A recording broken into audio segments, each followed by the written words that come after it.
కూడా యేసుక్రీస్తు మందిరంలో ఉంటూ కూడా క్రీస్తు ప్రభుని ఎరగనటువంటి వారు చాలామంది ఉన్నారు. అవునా? యేసు ప్రభు తెలవని వారు ఎవరుంటారండి? యేసు ప్రభు అందరికీ తెలుసు కదా అనుకుంటారేమో. ఒక వ్యక్తి యేసు ప్రభు యొక్క మనస్సును తెలుసుకుని ఉంటే నువ్వు త్రాగేసి ఫుల్లుగా మందిరానికి వెళ్ళవు, జేబులో సిగరెట్లు పెట్టుకుని మందిరానికి వెళ్ళవు. అట్లా వెళ్ళి ఉన్నావంటే నీవింకా పరిశుద్ధపరచబడలేదు అని లెక్క.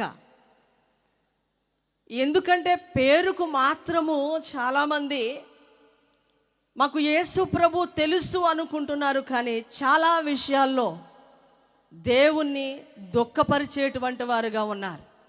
పైగా తమ తప్పులు తాము సరిచేసుకోకుండా ఎదటి వాని తప్పులు ఎత్తి చూపించేటువంటి వారు చాలామంది ఉంటారు.